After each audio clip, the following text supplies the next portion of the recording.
Hello everyone. I tried recording this video previously. I am trying to keep it under 15 minutes. That is the goal. And I failed miserably last time, so I am going to try again for the second time. Let's see how many times it's going to take before I can get it under 15 minutes.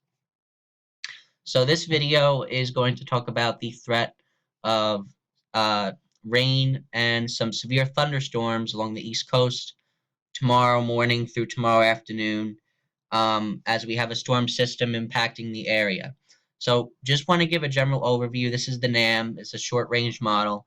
When we're this close to a storm, I typically like to look at the short-range models rather than the longer-range models like the GFS. So here we go. This is the most recent model run of the NAM. This is our center of low pressure. To the north of it, there's a lot of cold air, so you have a snowstorm going on up in southern Canada right now. Pretty big one, too. But the main idea is south of this, you have a cold front extending south from your low pressure, and you have a warm front extending out to the east that is pushing northward. So the way this works is as this low moves to the north and east, the warm front will move north, pushing the warm, moist, unstable air in place, which is what we need for rain and possible severe thunderstorms. As this moves to north and east, the cold front will drag on through during the afternoon and evening hours. And so as we move along here, I'm going to try to do this quick. You can see the lows all the way up here. Your cold front is sagging back down towards the Great Lakes and the Gulf Coast early Friday morning. This is approximately where it's located. And out ahead of it, you can see there's already a lot of heavy rain and thunderstorms starting to form. So by the morning, most of this area here is getting drenched with heavy rain and thunderstorms, and the heavier stuff will move east throughout the morning and afternoon towards the East Coast. This low moves out. The cold front is now draped through upstate New York, eastern Pennsylvania, central Maryland, eastern Virginia, back towards the Carolinas, back towards the Gulf Coast. So this is where the cold front is by midday, and now it's primarily coastal rain and thunderstorms going on. And then by the evening hours, we're out. That's it. This is another storm system that's forming along the cold front. I'm not going to focus on that in this video. Okay, so that's the idea of, in general, how this is going to play out. Now what I want to do, I want to look at parameters that we need for thunderstorms and see if they are in our favor. So the first thing I want to look at is the low-level jet. And what the low-level jet is in the lower levels of the atmosphere, when you have a storm system like this, you typically have strong low-level winds, as you can see. And what these strong low-level winds do is, one, they provide wind energy for the thunderstorms, and two, they aid in the transport of moisture from the Gulf of Mexico up north so that you get heavy rain and such, and the thunderstorms are able to strengthen. So as you can see, there's already a pretty potent jet with this low. So it's pretty clear that there was severe weather today across the southern plains and towards the Great Lakes here.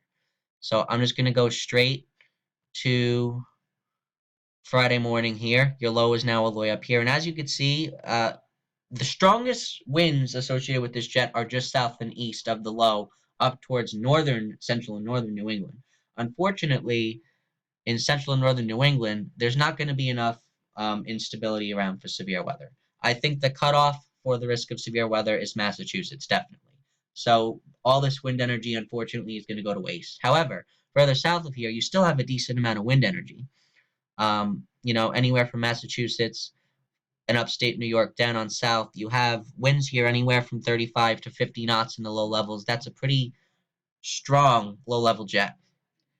And this is alluding to the fact that anywhere from Massachusetts, upstate New York, central Pennsylvania, down towards West Virginia, and I would say that the cutoff for this first area I'm pointing out is probably central northern Maryland and maybe southern coastal New Jersey, and then back up towards Massachusetts. This is my area for a limited severe weather threat tomorrow morning through the afternoon hours. Limited severe weather threat.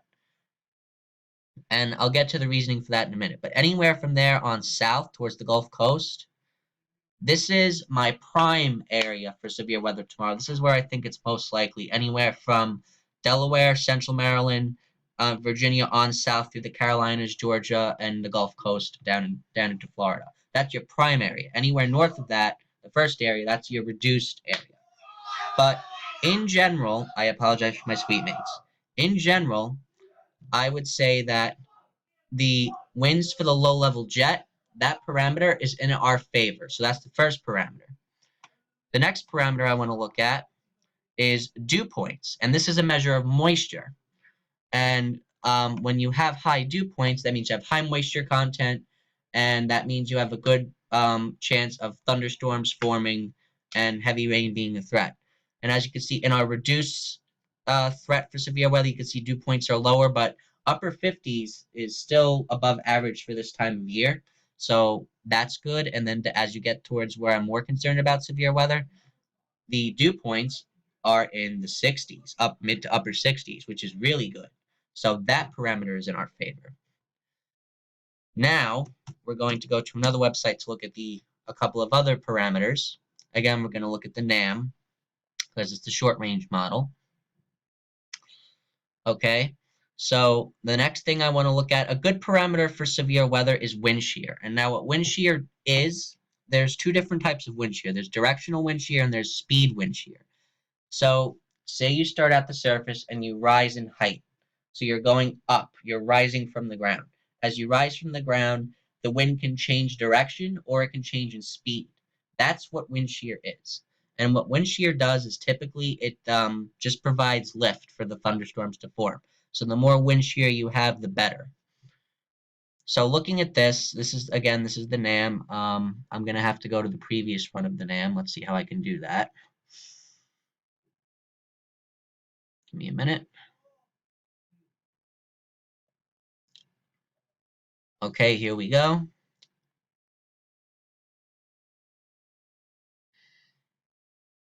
All right, let's see where we are.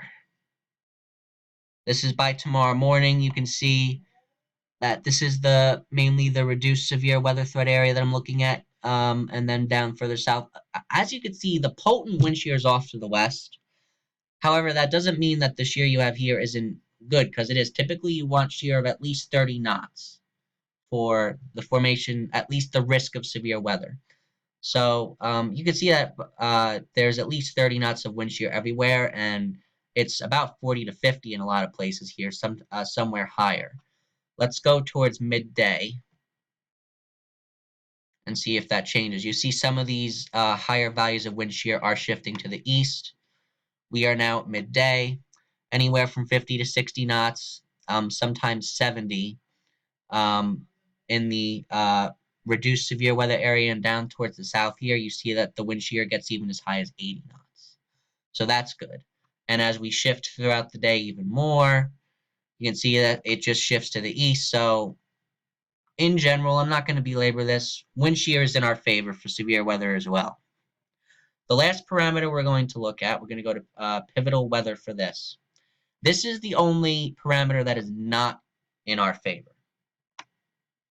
And the reason for that is because at this time of year, there's not a lot of surface heating. Is not as intense as it would be in the summer. So this parameter that we're looking at right now is surface-based instability, or when the sun heats the surface, air rises, and we get instability, rising air. And that's essential for severe thunderstorms. Now, here we go. Let's keep going. This is Friday night. I want to get it to midday Friday. That's a little too far. All right, here we go. What this parameter we're looking at right now is called CAPE. It's convective available potential energy. It's a measure of instability. Typically, you want values of 1,000 or higher for a pronounced severe weather threat. So looking at our key here, this is about 2 p.m. tomorrow afternoon.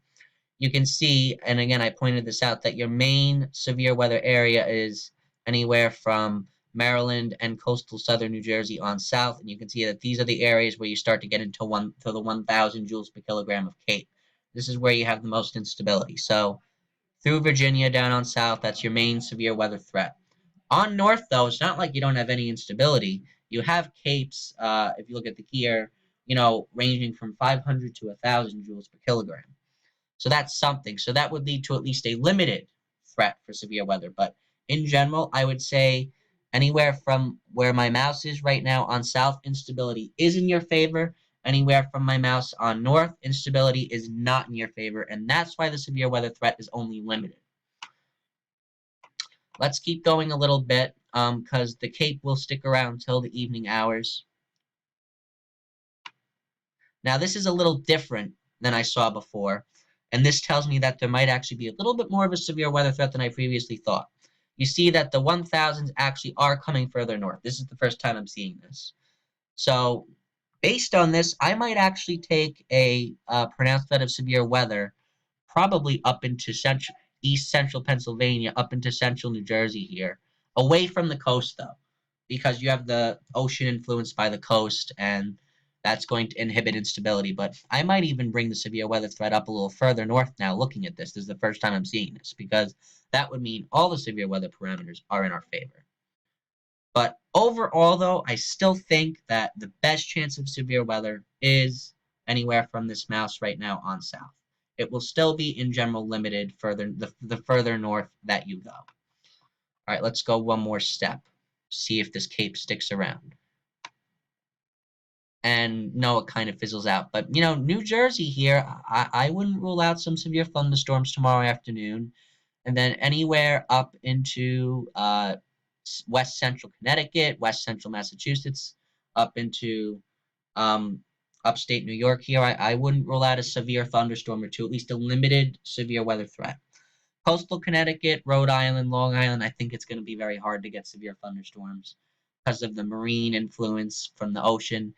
Cape is not going to be that pronounced. So I think the severe weather threat is going to be very limited there, but that doesn't mean we won't get any strong thunderstorms at all.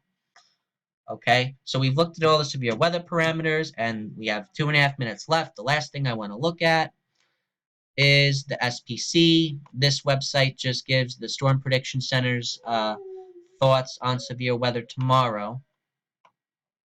And I agree with this for the most part. A slight risk of severe weather is about a 15% chance that there will be severe thunderstorms within this area, within 25 miles of any point within this area. Marginal is 5% chance that there will be at least some severe weather within 25 miles of a fixed point in this area. So generally, I would say in English, in plain English, you can understand this. A slight risk of severe thunderstorms means scattered. Marginal means very isolated. So in my point of view, I think this slight risk should come slightly farther north, perhaps in touching southern New Jersey, up into central northern Maryland, and up into, more Virginia here. I think tomorrow morning the Storm Prediction Center will adjust this and bring this farther north. And I think the marginal risk has to come into southern New England and cover up to Albany, I would say at least, and into west central Massachusetts and cover this whole area. I think the marginal risk will be brought a little farther north. Perhaps they can exclude eastern Long Island from the marginal risk, but other than that, I think the marginal risk will be extended north as well. Okay, I did it. I completed the weather video in under 14 minutes. So what I will say, in the marginal area, I would say the main severe weather threats for severe thunderstorms, you're going to have gusty to strong winds, cloud-to-ground lightning, and heavy rain and flooding based on the moisture content that we saw. And the main threat will begin in the morning into the afternoon hours, ending from west to east by the evening.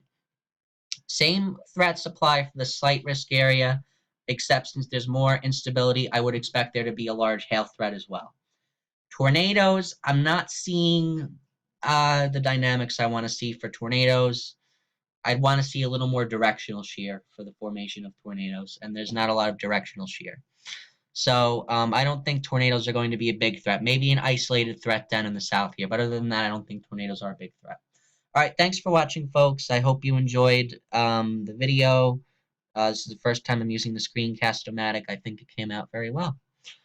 I will be doing another video shortly on the snap of cold weather that's coming in. All right, thanks for watching.